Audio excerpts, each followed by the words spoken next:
Est-ce que vous voyez une différence entre ça et ça? Techniquement parlant, il n'y a pas beaucoup de différence entre une expiration et un soupir. Biologiquement parlant, on parle d'un petit peu d'air qui sort des poumons et qui finalement recommence ou redémarre le cycle de respiration qu'on connaît tous.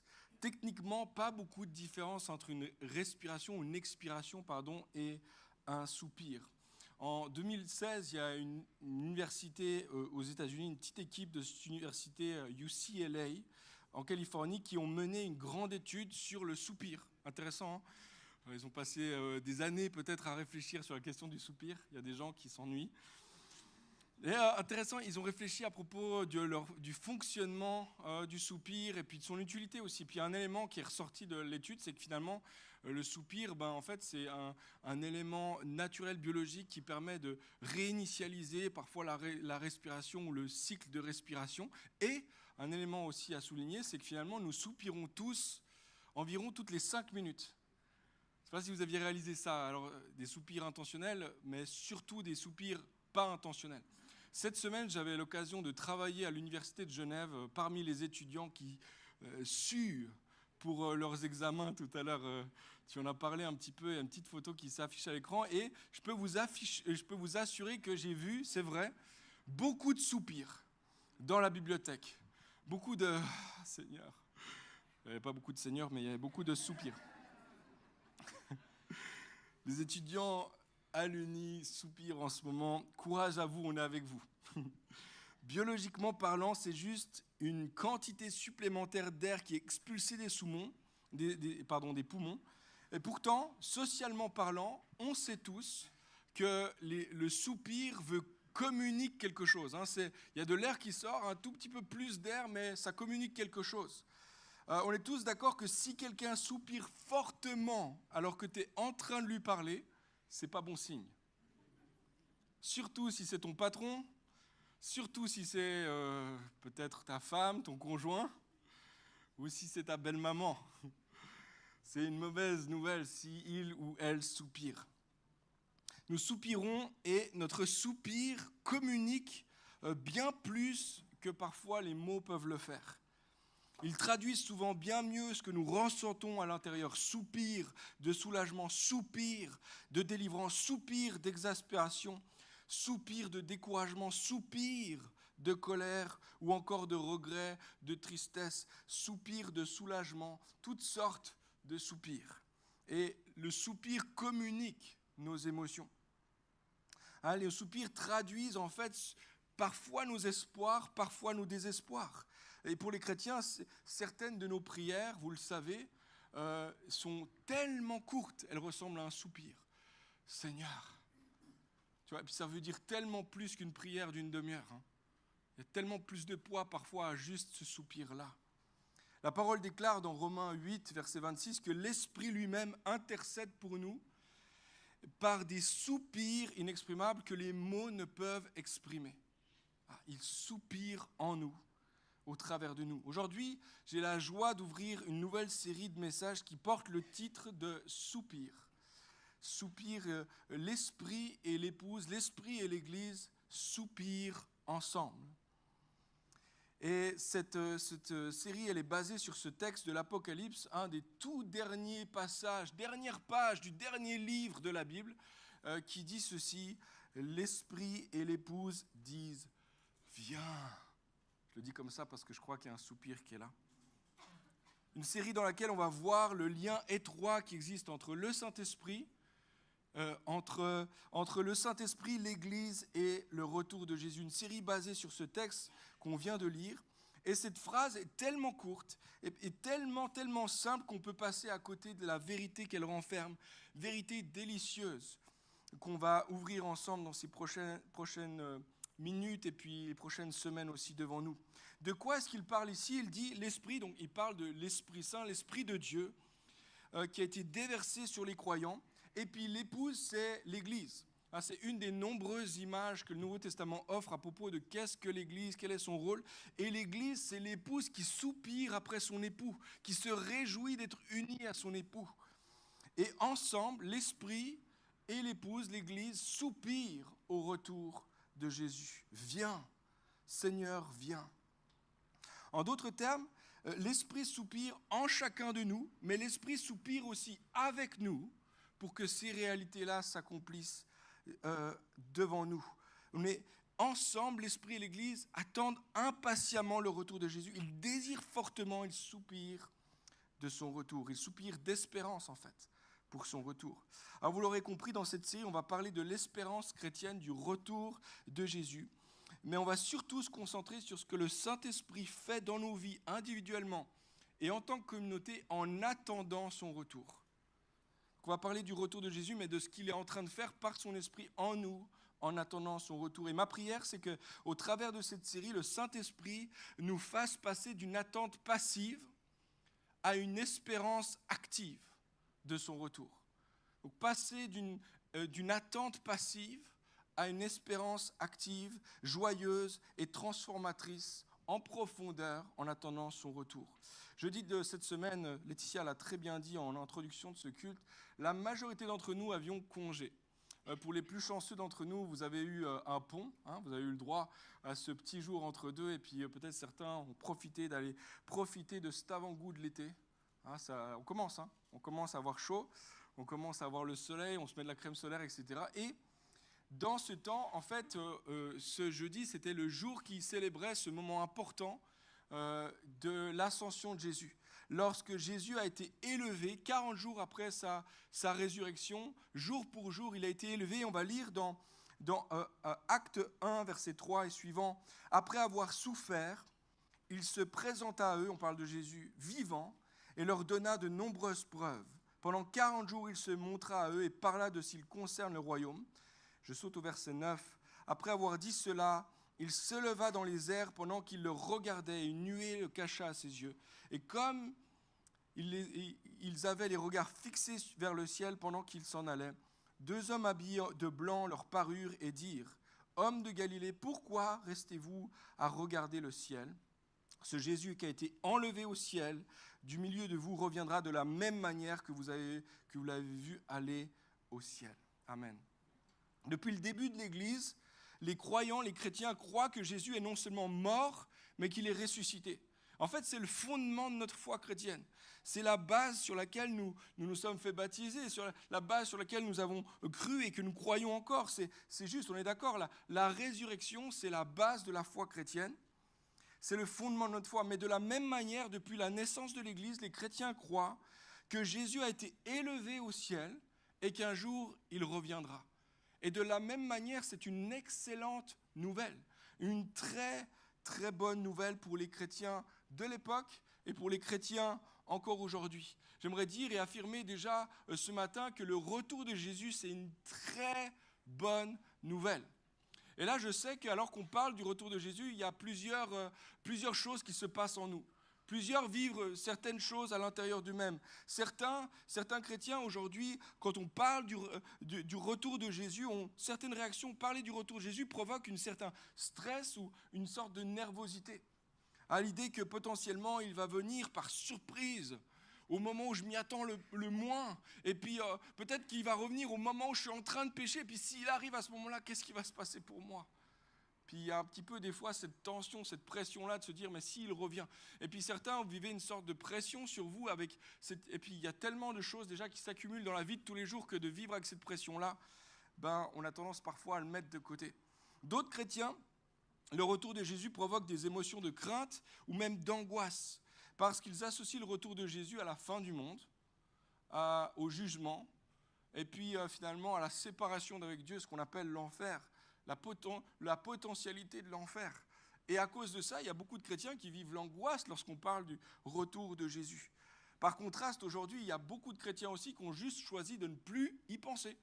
Là, moi, je vis ma vie chrétienne tous les jours comme si de rien n'était. Puis, tant qu'il viendra un jour, on verra. À ce moment-là, on traversera le pont quand on y sera. Malheureusement, beaucoup de chrétiens aujourd'hui, le retour de Jésus, ce n'est pas forcément une très bonne nouvelle. Et moi, je dois avouer que pendant des années, ça a été mon cas. Lorsqu'on parlait du retour de Jésus, ça me rendait un peu nerveux, j'avais un peu d'appréhension par rapport à ça, parce que d'une part, j'avais peur de faire face au jugement de Dieu. Je n'avais pas compris la grâce de Dieu, qu'on était sauvé un jour par grâce et toujours par grâce. Un jour par grâce et le lendemain par grâce et le lendemain par grâce et jusqu'à son retour par grâce. Mais la deuxième raison pour laquelle j'avais crainte ou appréhension, c'est parce que je disais, Seigneur, ne reviens pas trop vite.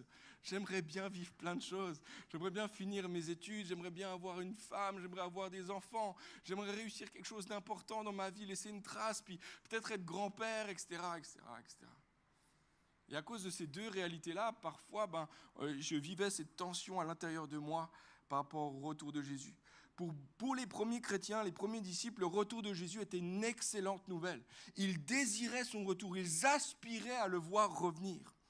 Ils soupiraient de tout leur cœur de voir s'établir le royaume de Dieu sur la terre comme il est au ciel. C'était leur prière, ils disaient que ton règne vienne, que ta volonté s'accomplisse ici sur la terre comme au ciel. Et ils rêvaient de voir ce moment où tout serait transformé, tout serait changé à jamais. L'apôtre Paul va écrire dans Philippiens 3 au verset 20 et suivant, « Quant à nous, nous sommes citoyens des cieux. De là, nous attendons ardemment la venue du Seigneur Jésus-Christ pour nous sauver, car il transformera notre corps misérable pour le rendre conforme à son corps glorieux, par la puissance qui lui permet aussi de tout soumettre à son autorité. » Tu vois, pour les chrétiens d'avant et d'aujourd'hui, le retour de Jésus est une excellente nouvelle.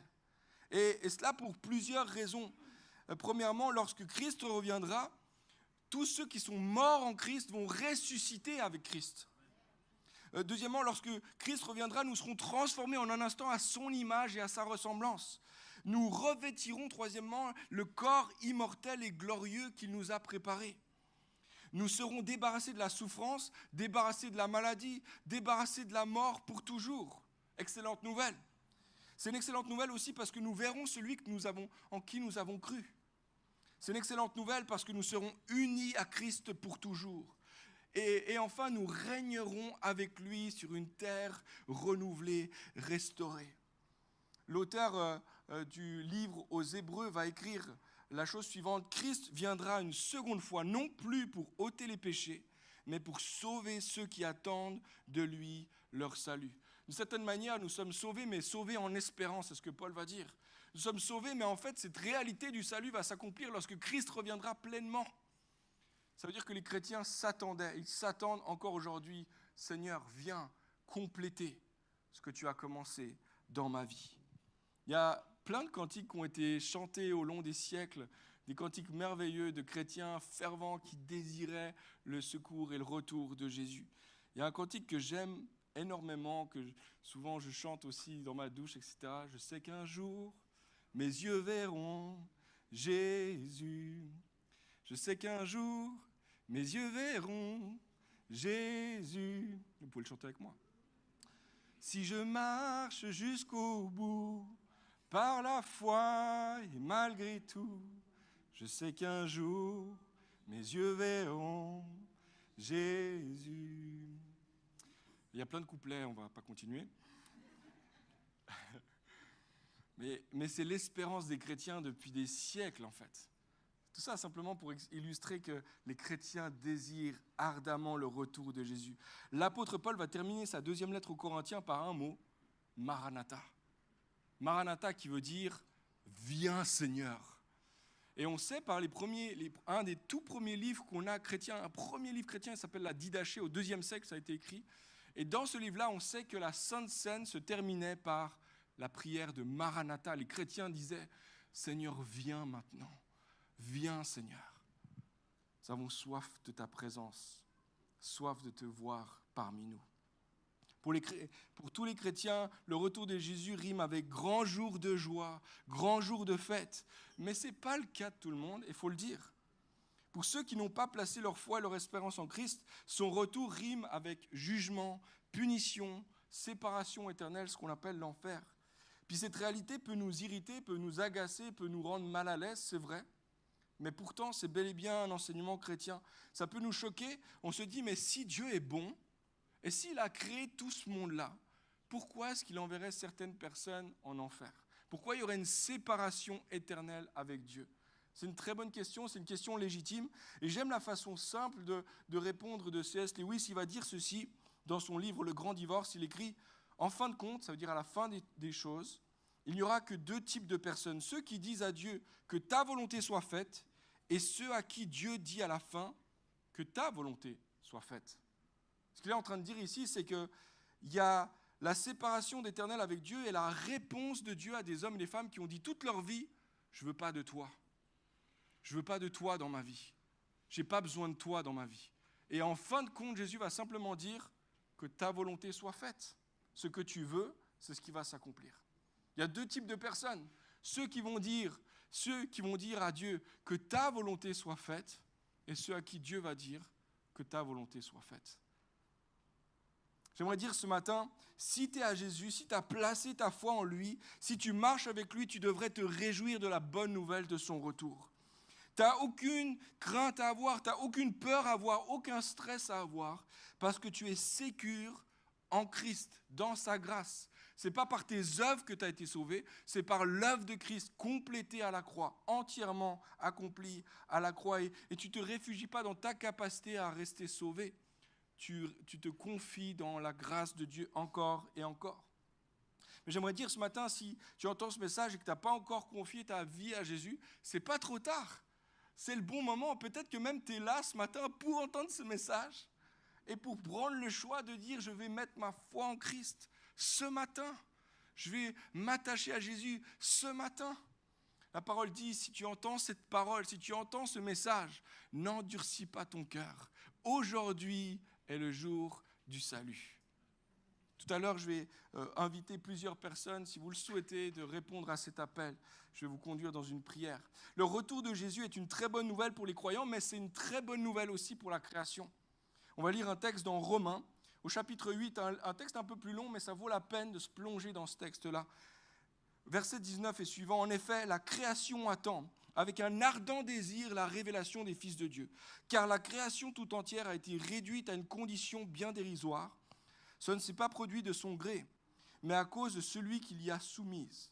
Il lui a toutefois donné une espérance, c'est que la création elle-même sera délivrée de l'esclavage, de la corruption, pour accéder à la liberté des enfants de Dieu, que les enfants de Dieu connaîtront dans la gloire. Nous le savons bien, en effet, jusqu'à présent, la création tout entière est unie dans un profond gémissement, dans des douleurs d'un enfantement. Et ce n'est pas elle seule qui soupire, mais nous aussi, qui pourtant, dans l'esprit, nous avons un avant-goût de cet avenir. Nous soupirons en nous-mêmes en attendant l'adoption, la libération de notre corps. Un texte pas tout simple à comprendre d'une première lecture comme ça. De quoi est-ce qu'il parle ici, l'apôtre Paul ?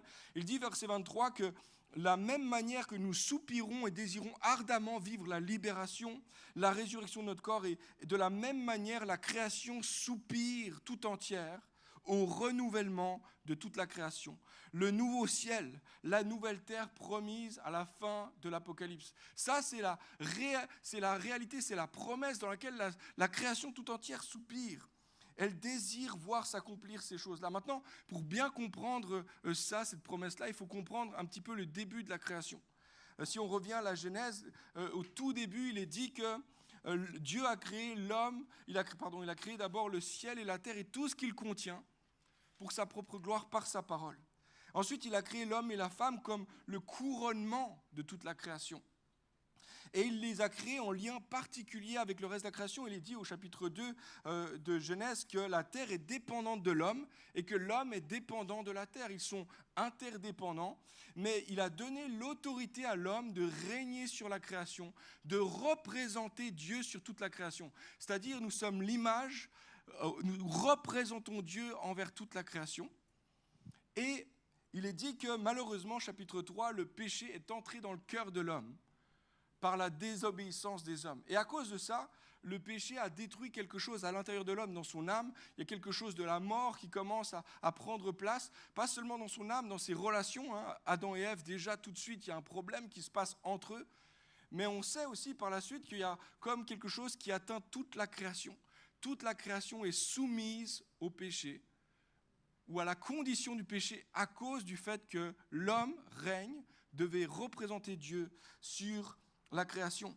Maintenant, le péché d'Adam et Ève ont des conséquences spirituelles directes sur eux, rupture avec Dieu, rupture l'un avec l'autre, mais il y a des conséquences indirectes sur toute la création. Et on pense et on sait par la parole que les maladies, que les injustices, que toutes les mauvaises choses en fait qu'on peut trouver dans ce monde, toutes les souffrances qu'on peut trouver dans ce monde sont nées à cause de l'entrée du péché dans le monde par le cœur de l'homme. Et les chapitres suivants de la Genèse nous racontent les conséquences sociales de la dégradation des relations entre les gens, une société dans laquelle le péché règne, et les conséquences aussi sur toute la création. On a le déluge au chapitre 6 qui nous montre en fait que le péché va produire quelque chose de mauvais pour l'ensemble de la création. Pour vous donner, c'est pas tout simple à comprendre ici, mais pour vous donner une image, c'est juste une image.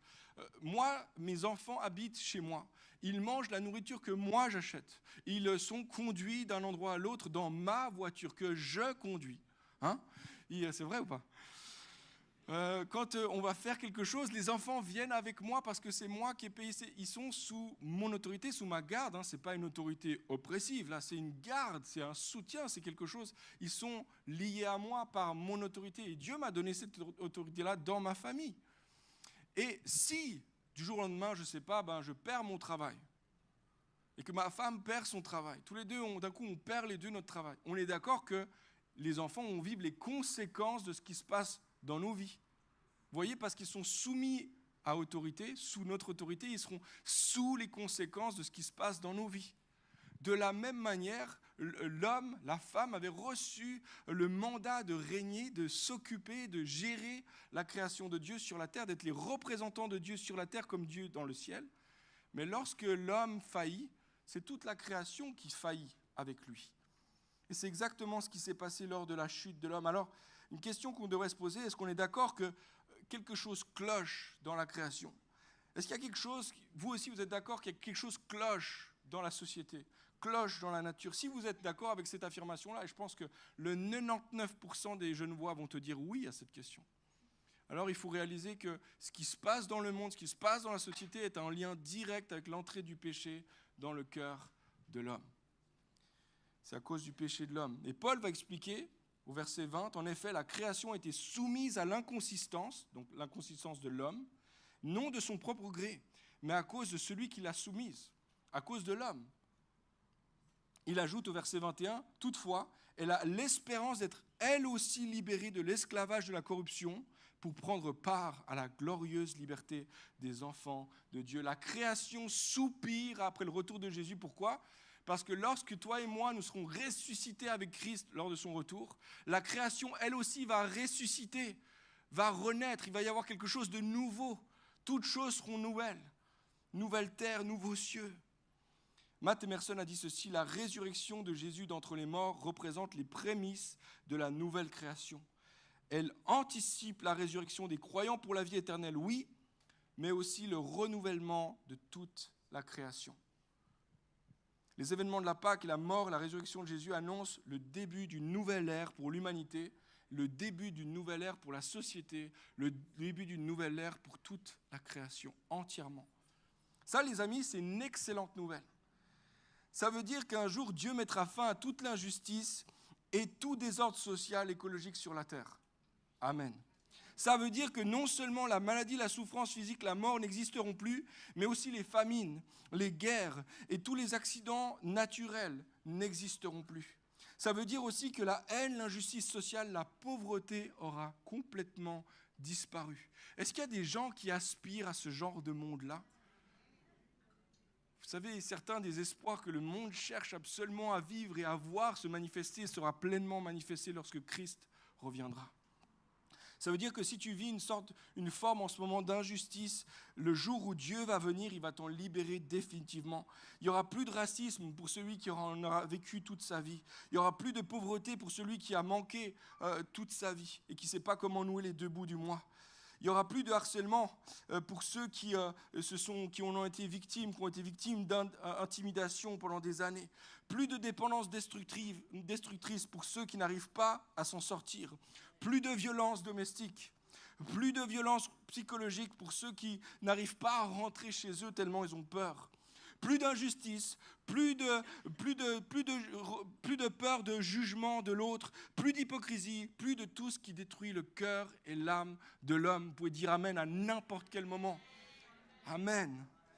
La vie abondante, éternelle de Dieu dans un monde complètement renouvelé, entouré de relations belles et harmonieuses. Ça, c'est l'espérance chrétienne pour la fin des temps. Ça, c'est l'espérance chrétienne, la réalisation pleine et complète de la prière des disciples de Jésus qui, depuis 2000 ans, prient que ta volonté soit faite, que ton règne vienne, que le ciel descende sur la terre, Seigneur. Un jour, lorsque Christ reviendra, il répondra à ces prières-là, qui pendant 2000 ans se sont levées vers lui. Corrie ten Boom, qui a vécu l'horreur de la guerre, la Deuxième Guerre mondiale, c'est une femme extraordinaire, qui est une croyante, qui a mis sa foi en Dieu, etc., a dit ceci. Ça m'a parlé à la sortie de la guerre, elle a dit ceci. Nous ne sommes pas la génération après-guerre, nous sommes la génération avant-paix. Jésus revient bientôt. Je ne suis pas de ceux qui subissent. Oui, j'ai subi, mais en fait, je me réjouis de quelque chose. On va vers la paix, on va vers l'harmonie, on va vers le shalom de Dieu éternel. Jésus revient bientôt. Quelle bonne nouvelle. Nous soupirons tous au retour de Jésus. La création tout entière soupire à son retour. Maintenant, quel est le lien avec le Saint-Esprit, Raph ? Tu nous as parlé du Saint-Esprit, mais quel est le lien ici ? Qu'est-ce que le Saint-Esprit fait ? Pour comprendre son rôle, il faut revenir un moment sur l'ascension de Jésus dans les 40 jours qui ont succédé à sa résurrection. Il a dit ceci au verset 4, acte 1, verset 4. Alors qu'ils se trouvaient en leur compagnie, c'était le dernier jour, le jour de l'ascension, qu'ils se trouvaient en leur compagnie, il leur recommanda de ne pas s'éloigner de Jérusalem, mais d'attendre ce que le Père avait promis. Ce que je vous ai annoncé, leur dit-il, car Jean a baptisé d'eau, mais vous, dans peu de jours, vous serez baptisés du Saint-Esprit. Il est en train de leur rappeler, il est en train de leur dire, et Jésus leur a parlé des dizaines de fois du Saint-Esprit. Il est avantageux que je parte, sinon je ne pourrais pas vous envoyer le Consolateur. Et il y a plein de raisons pour lesquelles tu peux afficher les raisons pour lesquelles il y a tellement de raisons, on peut les mettre les unes après les autres. Je pense qu'on n'aura pas le temps de toutes les lire là, mais tu peux les mettre les unes après les autres.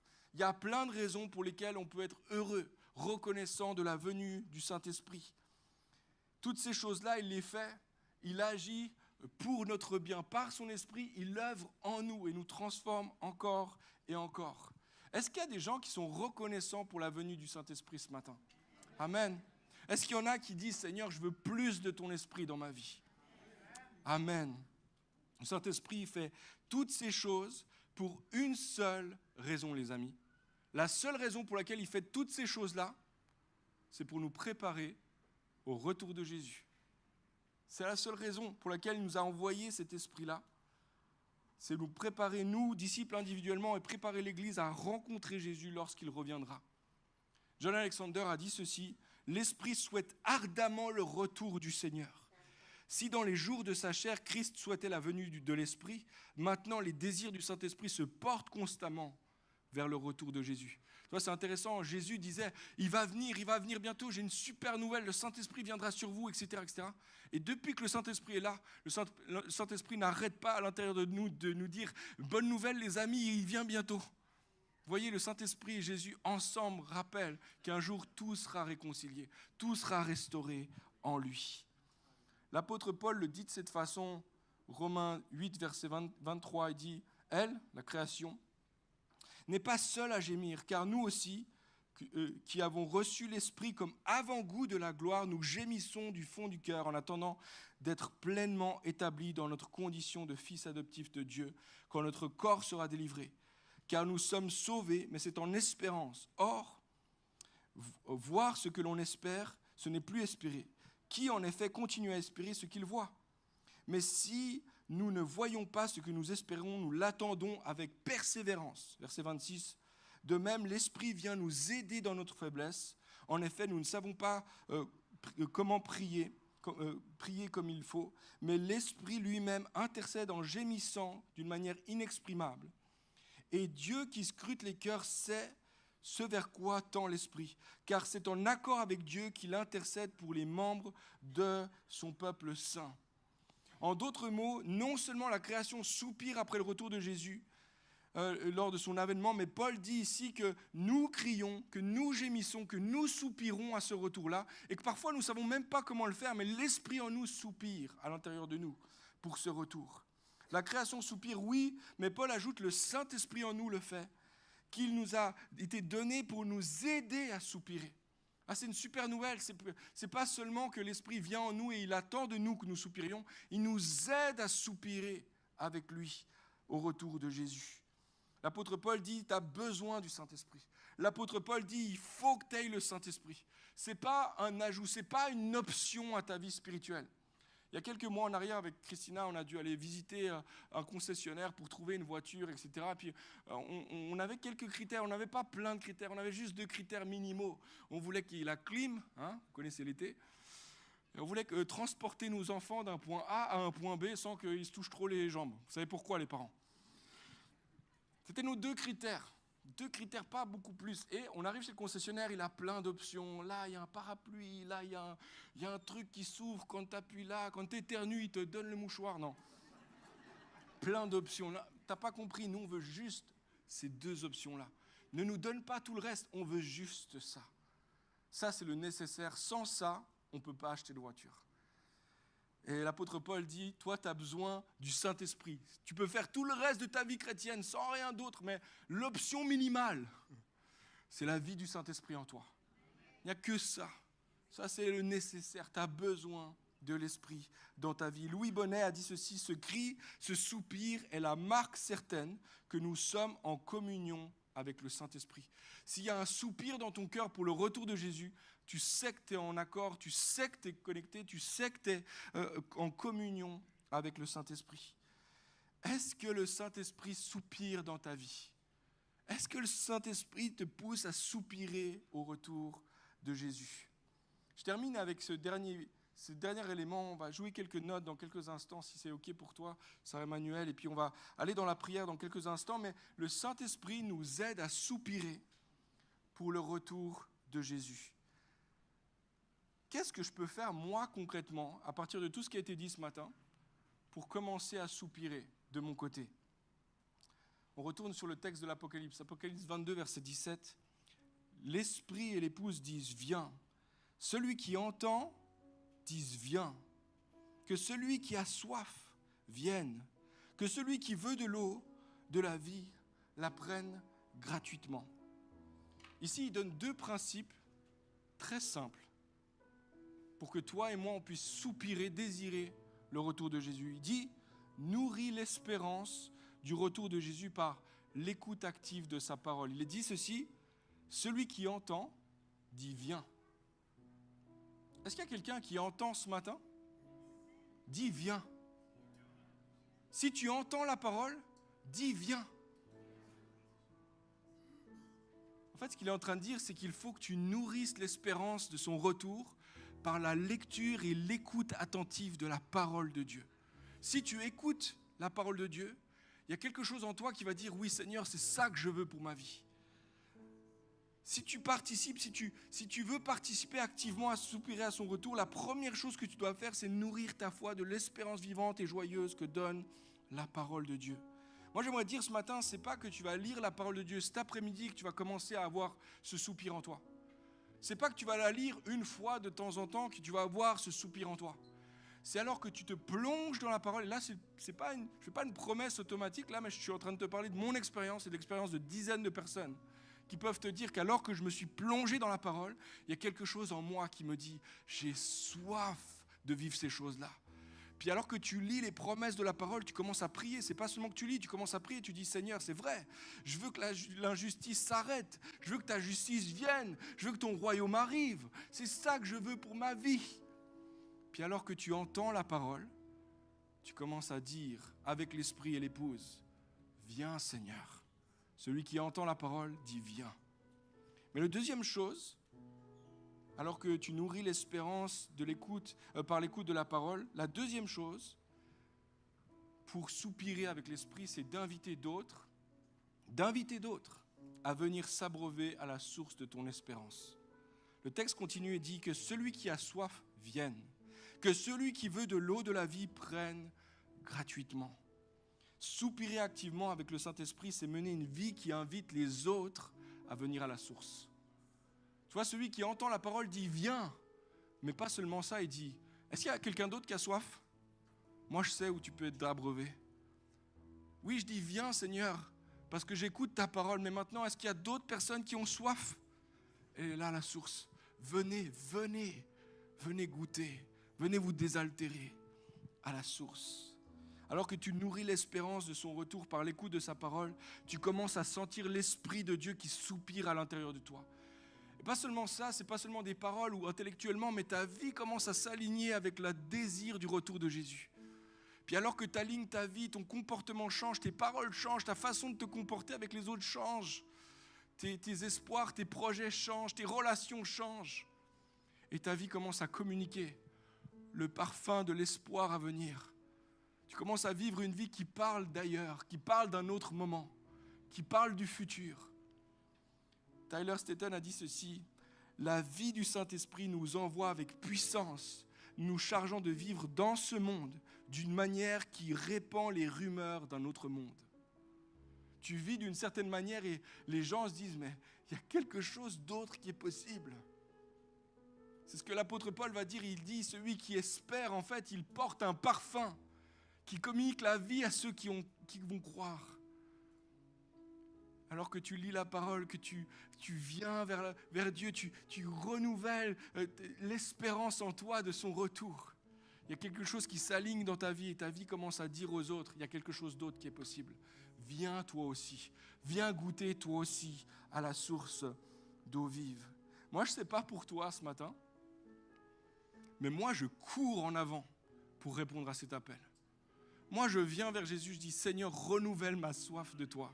Renouvelle la soif de ta présence, renouvelle la soif de ta parole dans ma vie, afin que ta parole crée cette espérance-là dans ma vie, afin qu'alors que je cherche, alors que je lis ta parole, alors que je suis moi-même nourri par l'espérance, Seigneur, je puisse appeler d'autres à venir être abreuvés à cette source d'espérance. Seigneur, je ne veux pas seulement écouter ta parole et dire viens, oui Seigneur, viens, mais je veux vivre une vie qui incarne la possibilité d'un autre monde, la possibilité d'un monde futur dans lequel tu vas venir et toutes choses seront transformées en toi, Jésus.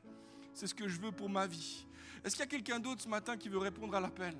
Est-ce qu'il y a quelqu'un d'autre qui veut dire oui, Seigneur, moi aussi, je veux soupirer après toi. Seigneur, je veux passer d'une attente passive à une espérance active. Je veux passer d'une attente où j'attends le retour, je ne sais pas trop qu'est-ce qui va se passer, mais maintenant, je m'active moi-même. Si c'est ta réponse ce matin, tu peux te lever à ta place, dire oui Seigneur, moi aussi je veux avoir soif de toi. Moi aussi je veux avoir soif de ton retour. Moi aussi Seigneur, je veux m'abreuver à la source. Je veux écouter ta parole et je veux Seigneur aussi que cette espérance soit mienne. Maranatha, oui Seigneur, viens Seigneur dans ma vie, oui viens dans ce monde aussi et viens restaurer toutes choses pour ta gloire et ta gloire seule Jésus.